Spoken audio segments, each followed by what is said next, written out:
All right. So we have Mr. Storm and Miss B. Yep, Who do you want to look at first? either one's fine. Okay. I think I have both videos pulled up, and we should be able to just, yeah, we should be able to kind of go back and forth. Okay. So B's up first. Let's have a quick look at her.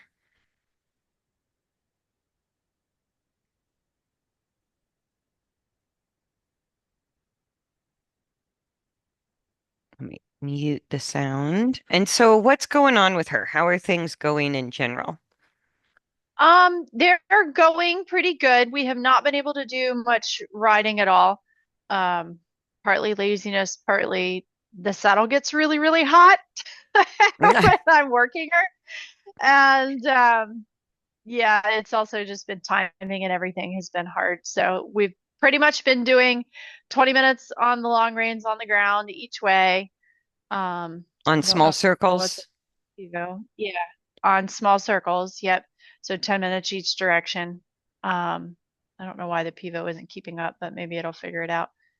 Um, so she is going well. I have noticed in the last little while that her neck seems longer.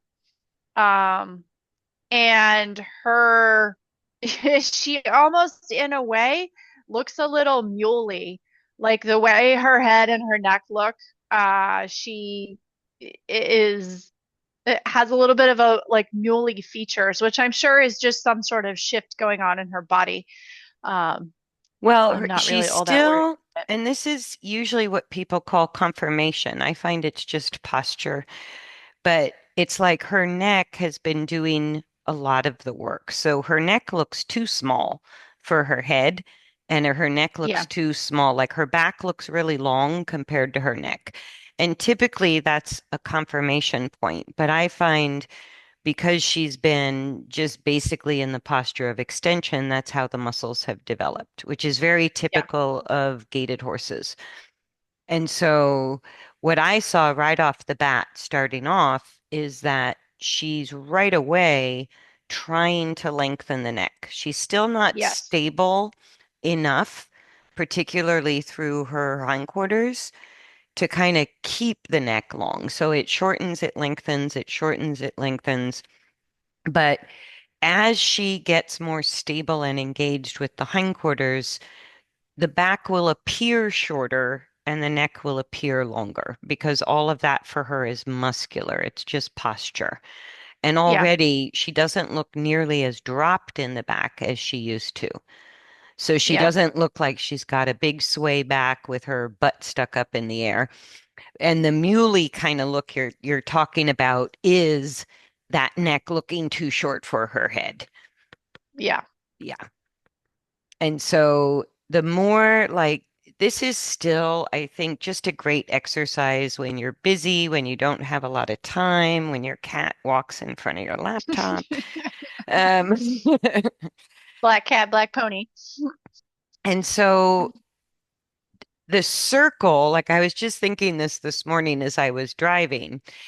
So her balance front to back, what lengthens the neck is what you're doing with the long reins left to right. But what the Hmm. small circle is doing is kind of balancing what's called pushing and braking. So Hmm. just like in a car, when we go around a turn, we need to brake to keep the car stable. And that's how small circles kind of stimulate braking in horses. And Okay. the braking, it's spelled the same as brakes in your car, Yeah, yeah, brake. And it's just a function of the body to regulate speed and control body weight during forward motion. yeah, So when she pushes, that force of acceleration goes through the pelvis, through the spine, and if it's not managed through braking, then the body weight goes forward too far. That just becomes long and low, right? yeah, Or already she isn't controlling her body weight from falling forward when she's moving, which is why she keeps shortening and lifting the neck. That's kind of Yeah. how she's controlling it, is rather than through the back and hindquarters, she's controlling it through the neck. But I would say she comes out on the exercise quiet. There's no more panicking and rushing. Her ears kind of half out, just show you how hard she's concentrating. Her energy is super calm, and she's already showing self-regulation over her speed now. So when their braking mechanism is weak, which is back muscles, hindquarter muscles, use of the spine, use of the pelvis, and swing of the hind legs, it's a whole chain of Yeah. events from the withers to the hind hooves.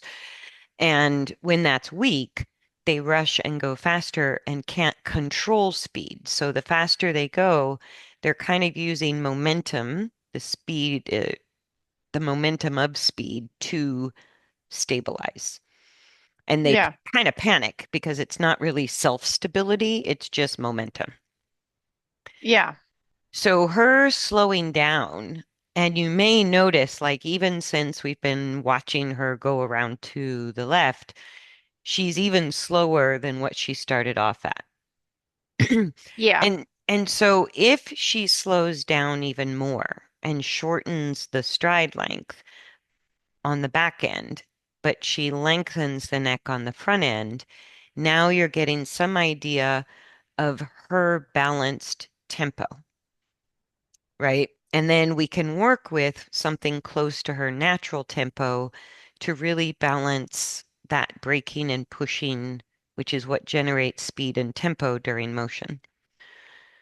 And it's Yeah. related, braking and pushing of the body are related to the spine in horses going up and down, the pelvis getting engaged or disengaged. So and my cat is just all over the place. So, so she's showing way more self-control than she's ever shown. She's wanting to lengthen the neck, but I suspect her back and hindquarters aren't yet quite stable enough for her to hold it. She's figuring out how to slow herself down, and that's bringing her muscle relief. And I was just going to say, right before she halted, she may start halting a lot, right? Yeah. Because Right now it's somewhere, bugs, but yeah, I think it's all kind of in there together. because most horses, even the ones that run out of control when you start, it's like kind of learning to lengthen the neck because that's actually going all the way through the back and the hindquarters to the tail, lengthening that chain of soft tissues along the skull, spine, and pelvis. It feels really good, so they like it. But the second it sort of happens, they're like, I don't know how to move. And so Yeah. almost all of them stop. And they haven't quite figured out how to lengthen without falling forward. And that's the rhythm of the hind legs is what prevents the fall forward, right? But at first, when they start to really lengthen the neck and let it go all the way through that chain of muscles to the tail, they almost all stop. They get a Yeah. little stuck. And so far, I don't think she's done that, has she? No, not really. The most challenging days have been when the bugs are the worst, and she wants to like Bite. constantly, Hmm. bite or swat. It's her neck and shoulders where they just won't leave her alone, like there. But some days it's like it's exhausting trying to keep her going, because she's constantly stopping and swatting. And then other days like this, she's actually kind of swatting and moving sometimes, which is nice. So, she like I can sort of tell that she's coming and going in and out of it, and I don't worry if she's Yeah. swatting. We just keep But asking to go. you can feel just how when she bends her neck to get a fly, how much it throws her back and Yeah, hindquarter out of kilter. yeah, Yeah. And so it's like it takes a few steps for her to kind of get back into the rhythm of the movement or get back into balance. yeah. So is this pretty typical? Do we want to watch her all the way through to the left, or should I fast forward it? Um, you can probably jump to the right, which should be about halfway. Because it's What I about, noticed, I was is it about the where are we? same the whole time to the Yeah, left? yeah, yeah, Okay. yeah, it's 10 minutes each way. Um, and what I've noticed is that her, so if you think about like if her head, if level was 3 o'clock, she spends most of her time between 2 and 3 to the left. So she's not super high-headed. She doesn't go super high-headed anymore. Right. Um, but she's not really able to maintain 3 o'clock or lower. Right. But we're Which getting there. is which is when it's authentic, it comes slowly. It doesn't happen all at Yeah. once. And so that I think is the end of her going left. I wanted to see how she turns to the right. Good. And this was her don't want humans on this side, right? Yep. Yeah. And I don't always, I switch up which way we start. I'm not consistent with going one way and then the other first, but Okay. I don't have a problem starting to the right, I should say. Good. So I would say to the right, her head is probably between 130 and 2 to 3. It's a little bit higher to the right, but not vastly. It's not vastly different at this point.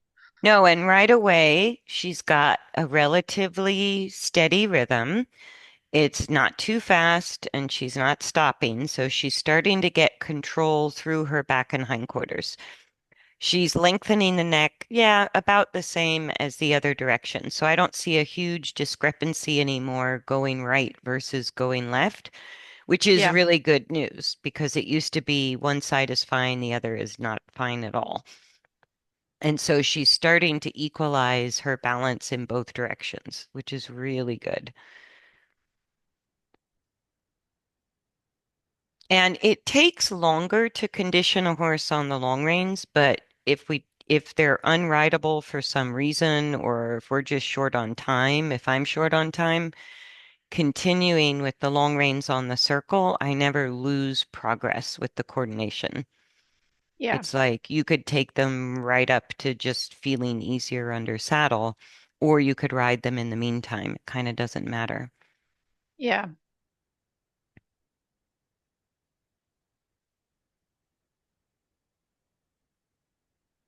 Yeah, so I mean, I see her moving the right direction. She's not there yeah, yet.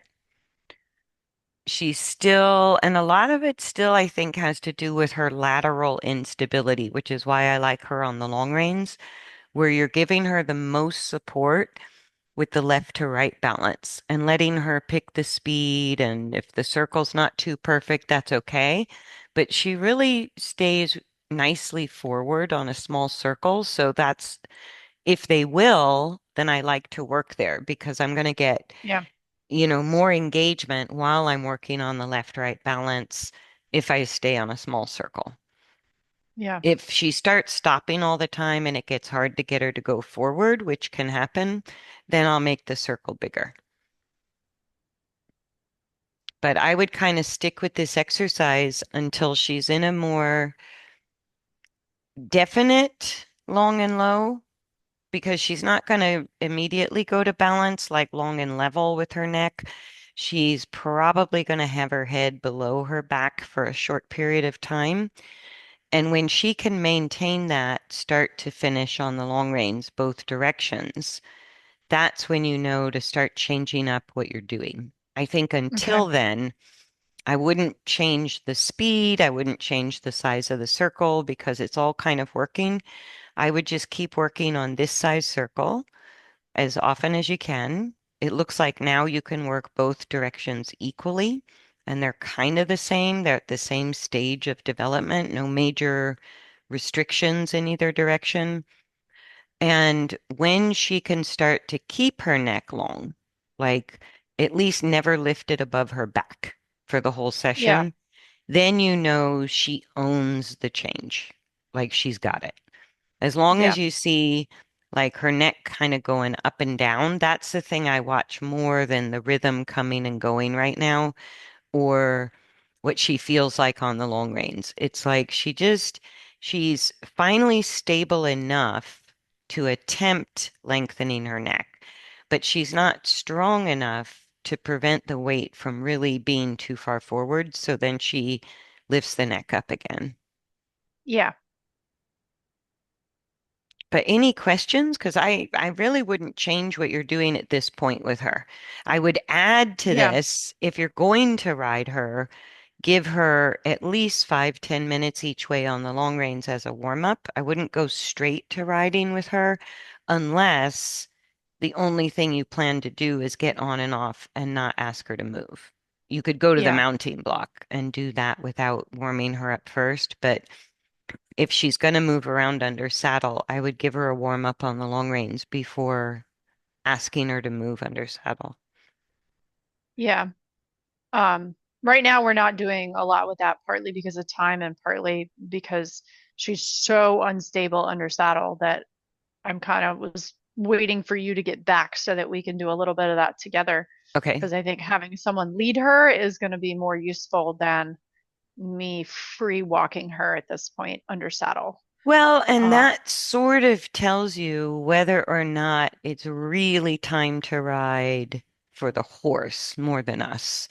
yeah. Is if you get on and she either gets really anxious, won't move forward, is so wobbly you can't control your balance, then again, the more work you do on the long reins, the less that happens under saddle. Yeah. It'll And happen. that's kind of what I figured is that I know she'll progress faster under saddle, but at this point she's so unstable that it's probably not worth it. So I'll just keep waiting and keep checking, periodically test it.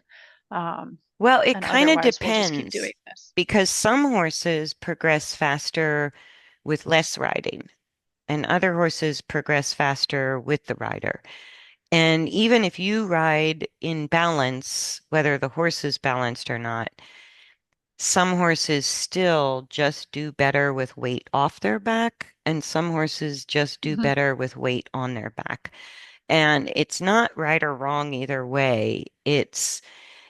But if she's going into her old habits, shortening her neck, rushing, getting worried, then she's definitely going to progress faster on the long reins. And so it kind of Yeah, depends on how she responds, and then it depends on how if you can stabilize while you're up there. And if you can't, yeah, it's no big deal. You spend more time on the long reins, and then every time you yeah, try getting on her, you'll find she's easier and easier to ride. yeah, yeah. No, and I think that's where she's at right now. I think the long reins is better. We'll keep checking in with the riding, but I think the long reins is better. Yeah. Ugh, I don't know why they put the annotate tool right in my way of hitting the pause button. Mm. Oh, is this it? Storm ride working to the right. Mm, Oh, 9/11/2025. Wow, I don't know how I just jumped to the other video, yep, but there you go. That was smooth. I might have hit the back very good. button. I like it I'm, when technology works. I know, I might have Um, hit the back button because Zoom puts the little annotate pencil directly over the YouTube nice. pause and play button. And it's like, I can't quite get it. Um, so Oh, I started Storm's before I looking, mounted to make sure that the video was actually working. he's looking good. He finally looks like Yeah, more evenly muscled than he has in a long time. yeah, So, yeah, and his hindquarters still need a bit of work, but they're starting to round out instead of looking so angular. And so, what are you finding? Oh, the pivot decided to get artistic. Yeah. yeah. The pivo is a little bit weird for this recording. Partly, I think, because of the angle of the riding versus the pivo, but it sort of hangs in there with us. Okay. Um, so he goes to work right away, which Mm-hmm. is pretty cool. Um, What I really and like is he's picking a pretty good speed right off the bat, and he doesn't look so heavy on his forehand, like right off the bat. yeah, Even though, yeah, he's kind of warming up, he's a little glitchy here and there, he just doesn't look like he's clunky on his front feet like he used to. He looks like he's yeah, placing his feet right away rather than kind of yeah. falling forward. Yeah, and I mean you can even hear it with the lack of toe drag, which again, the fact that he's pooping and walking is Yeah, actually rather impressive. yeah, So, yeah. not that I want to I clean don't, up a pile that's strewn for 15 feet, but I I know. appreciate that he can. No, and just those steps right there. Let me pause it. Oh, I have to use the picture thing. Okay. Just as you came around that corner, right here, just a couple of steps where very, very good balance right Hmm. there. Like right as you as the Hmm. rider are kind of just coming into the gate. And that's exactly how it comes together. We kind of work on the internal straightness, we work on the rhythm, and those steps of really good balance just feel like they happen by accident at first. We're not Yeah, trying to make it happen. It's just everything comes together. But when we get those steps, what those steps are important for is telling us our guidance is on track, right? That we're doing the right thing, we're in the right exercise, because you're only about 3 minutes into this ride, and he likes that spot. Again, he kind of pulls it together right there. He slows down just a smidge, lengthens his neck, and probably feels pretty smooth for just a stride or yeah, two. yeah, Like everything gets quiet in the saddle. And then yeah, he quickly loses it. But what yeah. Storm is showing us in that moment, at least to the right, is that you're on a useful path of travel. The way you're steering is helping him. The way you're asking him to slow down or go forward is helping him. And your rein contact is like everything's kind of working. Your balance, your aids, what you're asking him to do. And every person and every horse, it always feels like you kind of stumble into balance the first couple of times. It just shows Yeah. up. There's a few strides of ease and then it's gone again. But as soon as I feel the ease, I know that like you're doing a really good job of coordinating the left-right balance, the steering and the straightness with, I can't tell if you're giving a braking aid and pushing aids because you're doing a very good job. But it's like you don't have to use the downward transitions to rebalance them. It's just like a half halt. It's a little bit of braking within the forward motion. And Yeah. so there, where he curls the neck, pushes on the bit, drops the head lower, I don't think any human really knows for a specific horse if we need a tiny bit more push, a half push, or if we need a tiny bit more break, right? A Yeah. half halt. Because he's straight enough to try to lengthen the neck, but the curling and the downward direction of the head tell you it's a front back balance issue, not a left to right. Does that make sense? Mm-hmm. The neck shortening, like with B, what we just looked at, that indicates imbalance left to right Hmm. and front to back. But, right, we can, Yeah. at least with Storm, when he's lengthening the neck, the left to right balance is now the easier part of the easier dimension for him. But as Yeah. soon as he lengthens the neck, he drops the pole a little, he tucks his head backwards, he maybe gets heavy on the reins.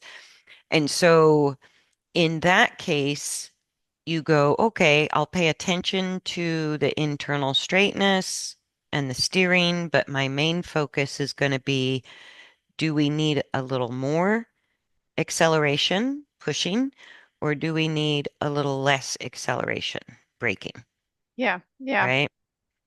And so, like just there, he shows you the stride length, the tempo, and the speed at which he can balance. Does that make sense?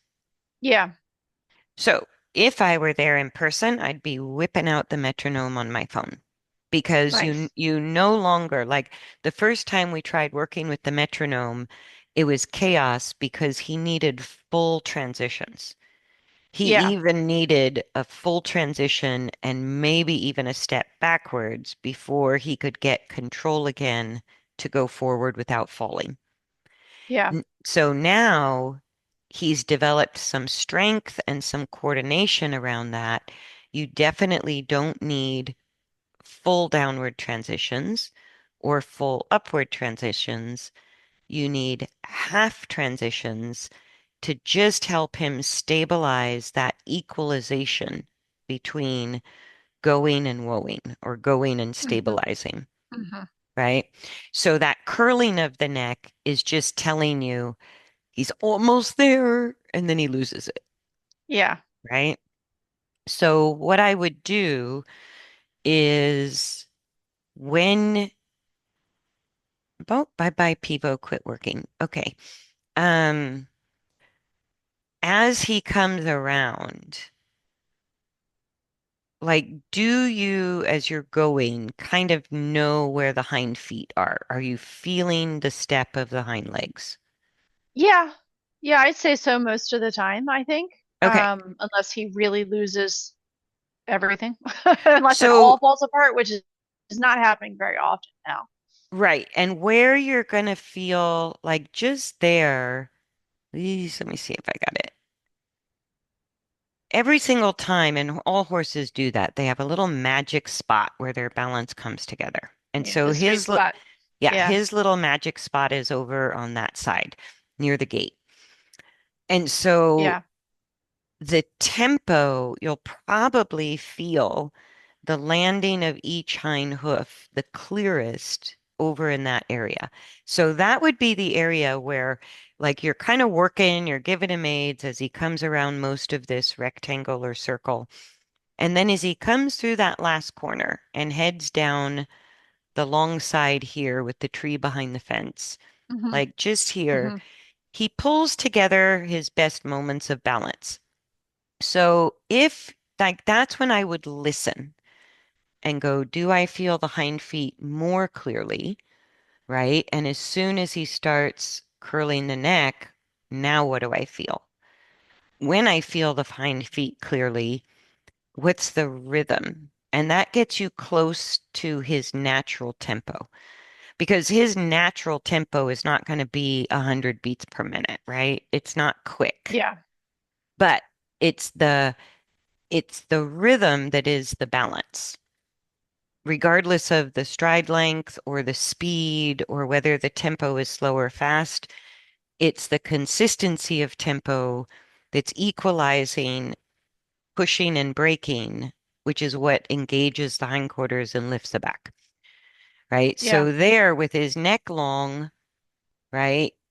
That is the tempo and stride length at which he can coordinate internally in balance. Does that make sense?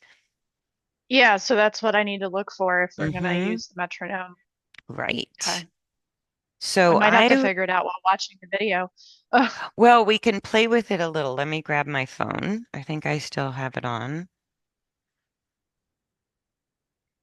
Because I know I can't wouldn't be able to do that while I'm riding. So that's a little slow.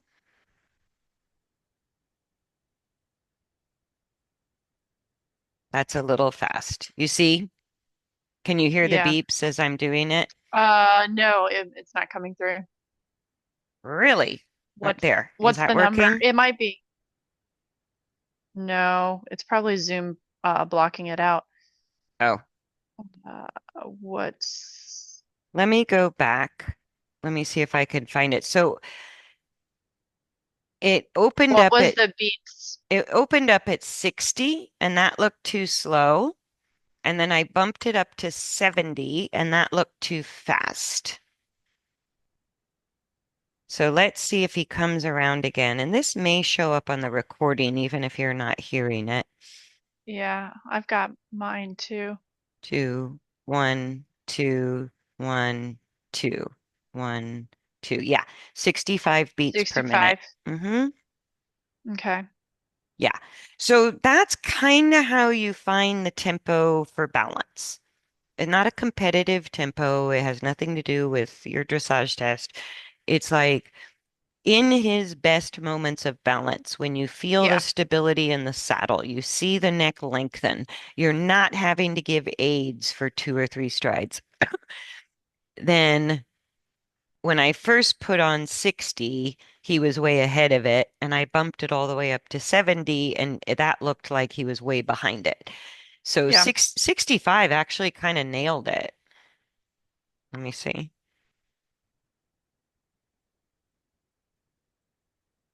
Yeah, he's Yeah. right in time with the metronome just down that side. Now, as soon as he comes around the turn, he'll get a little out of time with the metronome. So this is where the metronome helps us help the horse, Yeah. I like right? that. It just helps you feel, but what you're going to focus on through the ride now, because you're kind of going to pull together two aspects of balance. Part of you has to notice, with or without steering, thank God, right? Just notice if the neck is straight to your seat bones. So keeping the neck centered to your seat bones, especially when you turn.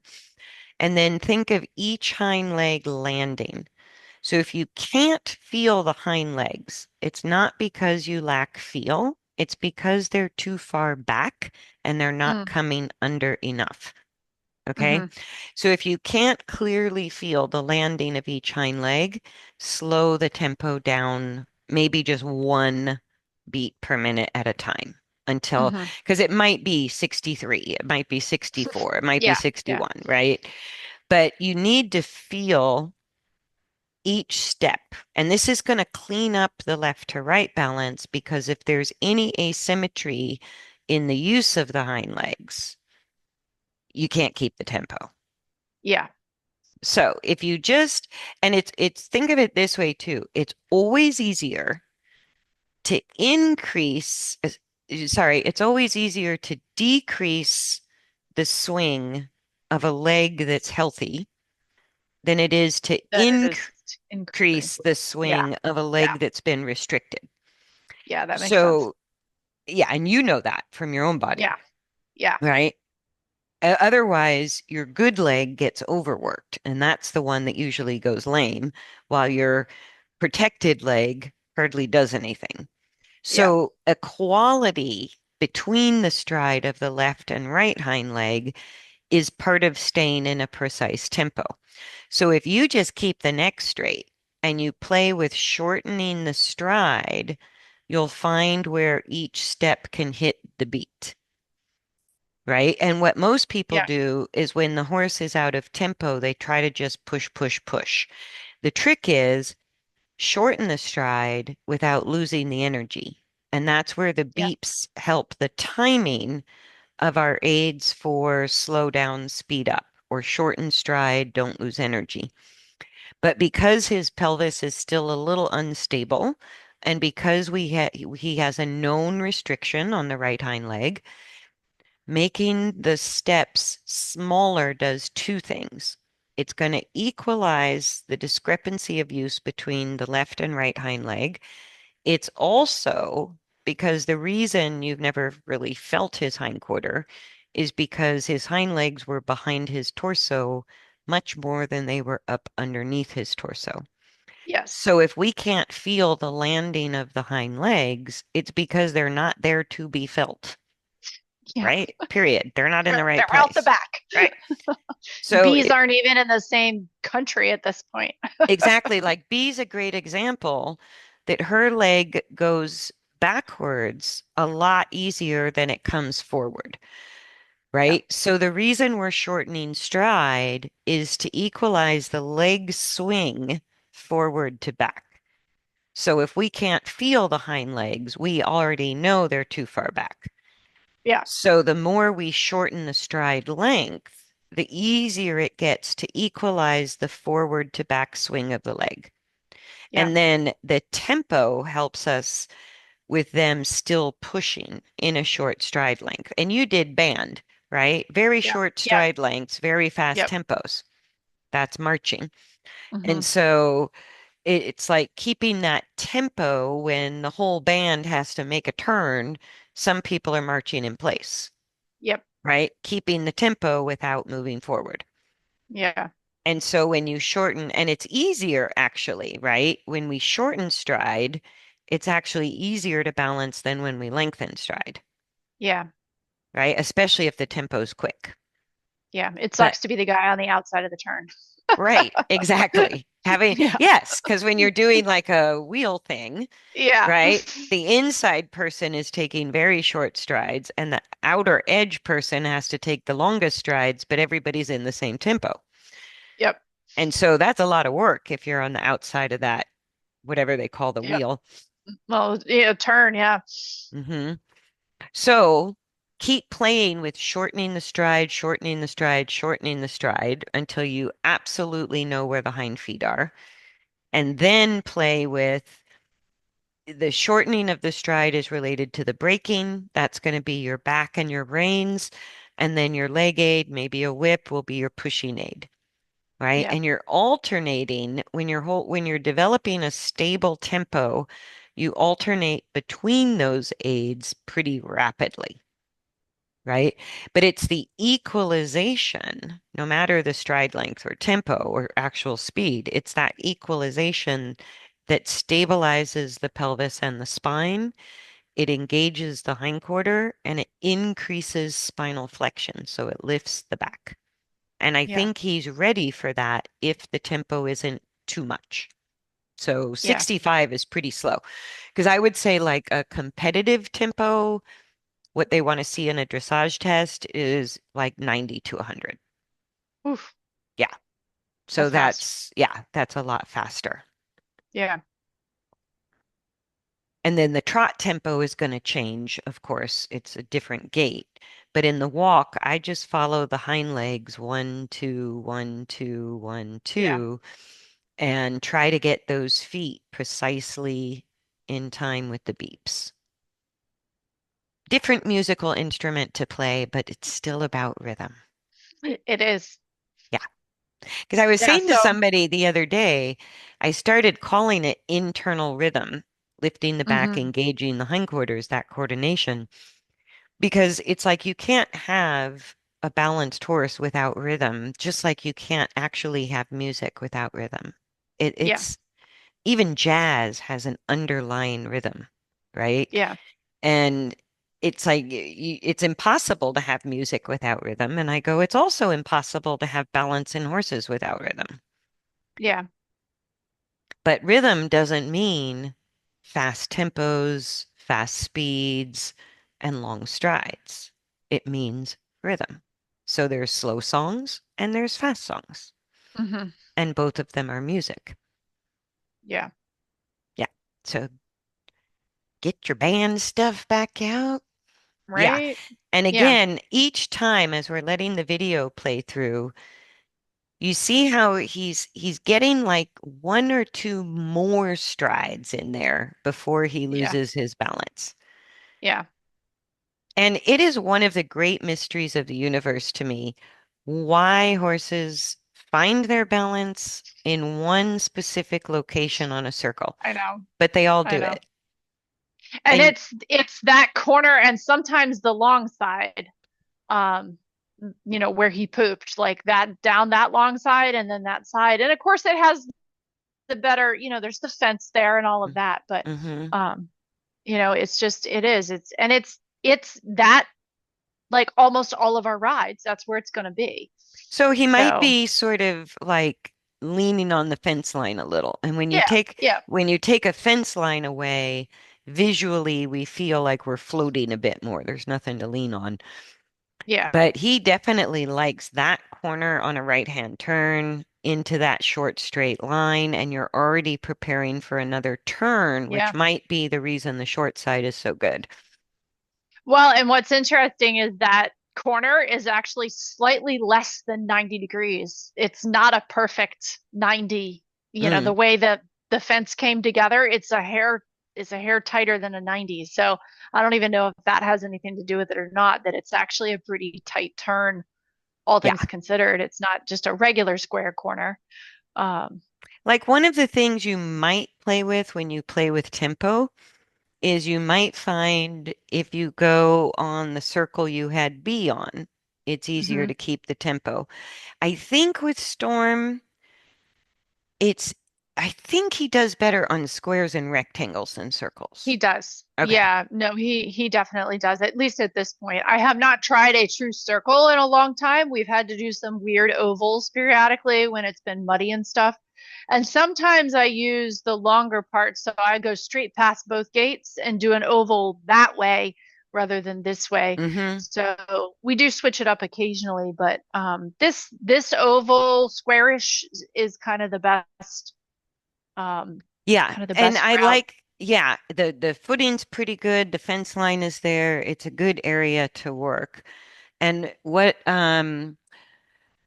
what you might do, what I was sort of thinking was on that short side where he's really good, you might play with not every lap, but maybe turn tight enough to make another turn in there inside of the hay Mm. feeder. To kind of make a small square Make a small inside that on that rectangle. side. Yeah, on that Hmm. side, and then And make if a bigger one again. and if that's too much, you have the option to sort of make your next after that lovely short side. You could make a right turn before the hay feeder. You could make a right Hmm. turn just after the hay feeder, or you could come all the way to the fence line like you're doing in this video. Yeah, So you could kind of play with the hay feeder as a visual yeah, marker and just feel, is it easier? Because turns and circles make engagement and lifting the back easier, but it challenges straightness. And straight lines make straightness easier, but it challenges engagement and lifting the back. yeah, So it's like, which one is going to work better for him right now? Not sure. yeah, Not sure. Because he is kind of pulling together. And if you keep the neck straight and you keep each foot on the beep, you're already working on both internal straightness and yeah. internal rhythm. And adding that might be enough that it pulls it together without having to do anything else. Yeah, and he's definitely graduated, even though the tempo is slow and the stride lengths are going to be very tiny. He's graduated from having to do transitions in order to rebalance or in order to Yeah, regain control. He can kind of now do it within the gate. Yeah, and he figures it out for himself in those little strides. Like it just kind of yeah, comes together for a stride here, a stride there. And that's how all horses and people do it. It doesn't come all at once. It kind of comes in that magic spot, and then you start to figure out how could I find it again in the not so easy spots. yeah. How do we make the magic spot bigger? Hmm. But I think if you use a metronome and 65 beats per minute really nailed it for him, at least to the right. Is he going left in this video or just right? No, we only go to the right. Yeah, so that's what we've been doing is kind of alternating back and forth with every ride. Okay. Um, I'm planning to ride tomorrow, so I will probably, because I haven't ridden since this video, unfortunately, but I'll go to the left and I'll grab the metronome. I should be able to record, so I can do another one Okay. and see what kind of result we get. He goes to the left fairly similarly. I don't have any big complaints about any differences. Oh, So, good. There's not a um, big discrepancy yeah. between each direction. No, Okay, no, good. not really. I mean, the bugs are the worst thing we got to deal with right now. I think actually somewhere towards the end of this video, I actually smack one because we got those big nasty bomber flies right now. Ah, we do Um, too. And yeah, they're yeah. all of my Well, horses somewhere in the stop. video, one landed on me first, and I was like, "Ah!" Like it bit me, and then it landed on him. So, Yeah, I've you had know, them land but on me and start biting, and they hurt. they do. They really do. So I He's so fast. good. I smack him on him. He doesn't mind. He's like, thank you. Yeah. So I fast forwarded it to about the 30-minute mark, and it looks like you're on him for 40 minutes. And I just kind of wanted to see what it's starting to look like the last part of the ride. Yeah. So that's about what we get right now is somewhere between 30 and 40 before I feel like he's beginning to kind of fall apart to a point that I don't want to try to hold him together myself No, either. that's plenty because he's starting off so well that if he does kind of fall apart at the end of the ride, I try to stay to my time frame because sometimes I have a breakthrough after the struggle. Yeah. Sometimes I don't have a breakthrough after the struggle. And so you just go, I don't care if I end on a bad note. It's not that big a deal at this point with him. Um, so you can play with both, but you kind of get a feeling when they're just like done and they're just Yeah. tired. And 30 to Yeah. 40 minutes of concentrated, controlled work is a lot of core strength. And so it doesn't look like much, but it's like Pilates class. It Yeah. feels like a workout. Yeah. I mean, he had some releases in this ride too. I know there were a couple times where things let go. I think there was some hind leg stuff and then some shoulder stuff as well. Well, Um, and what I'm noticing is as he's lengthening the neck, more often now, he's sort of pulling the reins rather than curling backwards, which I always consider an improvement when horses yeah. curl the neck. I would rather they pull the reins out of my hands than curl the neck. Yeah. So like these last couple of laps, and even in the coming out of the good steps was where he was curling the neck before. Now he's sort of keeping the neck long. So he's feeling more stable, even though it's not a huge, drastic change. In the change in how he's choosing to use his neck tells you he's getting it. Yeah. Yeah. And again, you might play between 60 and 65 beats per minute because Yeah. towards the end of the ride, it looks just a hair slower, which might be a good thing, or it might just be him trying to push less. But that looks Yeah. pretty good. And there's a little shoulder clunk on the right front. Yeah. Yeah. Clunk, clunk. Yep. It's interesting too, because a lot of times those feel like they stepped in a hole, but there's no Mm-hmm. hole there. But Mm-hmm. then there have been a couple adjustments that feel like he stepped on a rock. So it feels like it goes up. Like I feel like a sudden like upward push to the step out of Mm. nowhere. And then it doesn't happen again for a long time. But I'm like, well, something must be adjusting or moving around. I don't know what it was, but um Yeah, it could yeah, be. it's It could be him interesting. experimenting with elevating through the shoulders even. Yeah. Yeah, because the more stable the back and hindquarters get, the freer the shoulders get, the freer the neck gets. And he every once in a while hits a stride where his neck is just beautifully long and he's not falling. So it has that gorgeous sort of rainbow arc to it for just about a half a stride to a stride. Yeah. And then it's gone. But the fact that, like, what's encouraging is, like I said earlier, when he has those steps, it's a really good to know what we're doing is working, and it's a matter of repetition. We don't get harder, we don't get firmer, we don't get greedy, we don't try to make them hold it. It's going to keep coming and going. But the more you regain the balance, the easier it gets to get back there, and the longer they can typically hold it, which is muscle strength as well as nervous system, Yeah. what we call muscle memory. Yeah. And he just looks so much lighter on his front legs. I'm not surprised you're still getting some shoulder clunks and adjustments up front.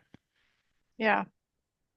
Yeah. Then he has a complete wipeout, falls forward, And then we look like a noodle again. and that's how it goes. Yeah, but he looks noticeably stronger, like his muscling is starting to really look good. And that's the part you can't fake. You know what I Yeah. mean? It's Yeah. like if he's not using the right muscles, he's not going to look well muscled. He's going to look poorly muscled. And a lot of these draft horses have huge shoulders and necks and then little piddly hindquarters. Yeah. And it's like, I think because of the breed, it is easier for them to use their neck and shoulders. And Sure. Well, so and it's they, a lot of weight to carry anyway, so I think it kind of they end up defaulting there just because of the size of their bodies. yeah, it's a lot of weight, but they have the bone structure to balance it. That comes with the big Yeah. body. But I don't know that they're ever really encouraged to, because they get by with all that front end strength.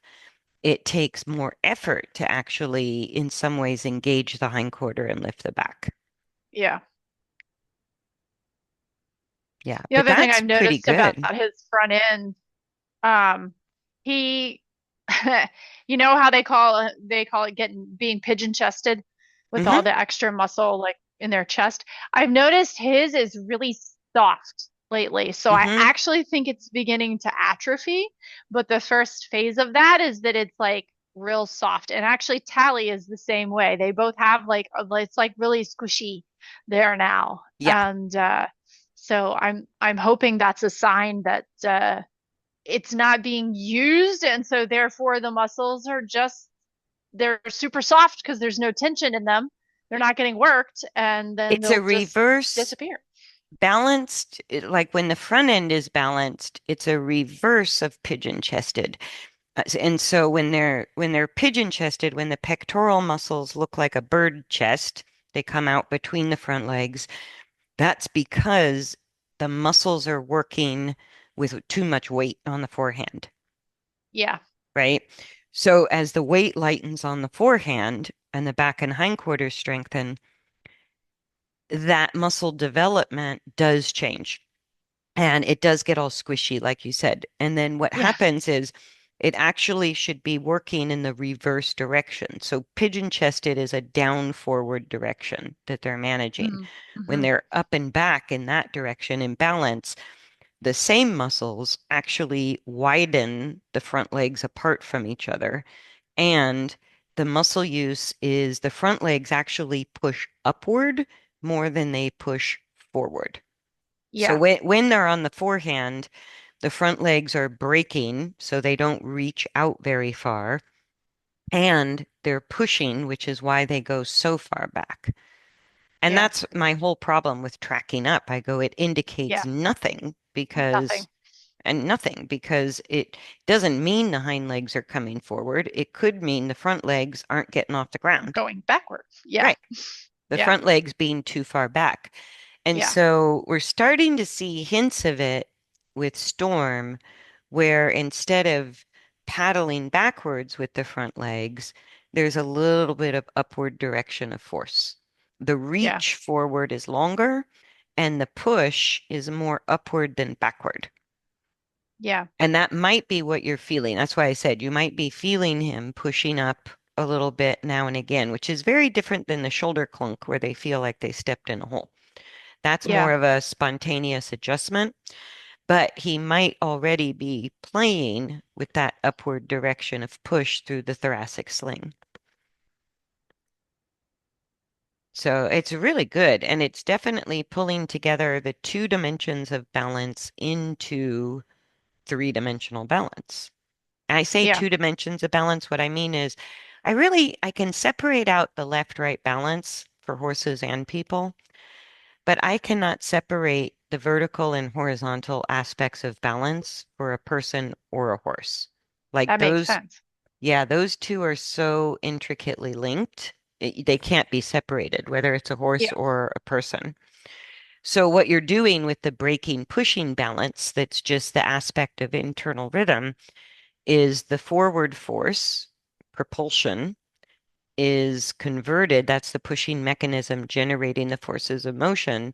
And the braking mechanism, in order to stabilize the torso and control body weight from falling forward, it converts a portion of that force vertically. So that's why it's both horizontal and vertical balance for the horse. And that's what lifts the back is the pushing and the braking muscles, which are really locomotory muscles and stabilizing muscles.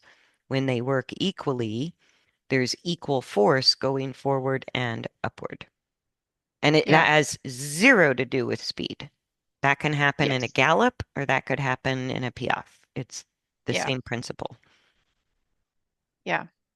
Well, and you can have the opposite at a gallop or a piaffe. So, Yes, absolutely. yeah. So I think this is great. I would not, and I'm gonna have to like make the screen smaller to find my pause button. There we go. Yeah, I never noticed that before, but they put the annotate button right over the, That's not helpful. I know, right? Any questions or are you I don't think following so. all that? I think so, yeah. Okay. Yeah, I was figuring we needed a little bit of a shift, but I wasn't sure exactly what to, and I didn't think of going back to the metronome. Pretty minimal because Yeah. now you can kind of feel he's close to a very stable, steady tempo. But I Yeah. think with the metronome, it's going to help your timing with really helping him stabilize Yeah. everything. Yeah. Well, like you said, that lets me know whether I should be speeding up or should be slowing down, and that's a helpful Right. differentiator because then I don't have to think about which I'm choosing. I just base it on whether or not he's too fast or too slow.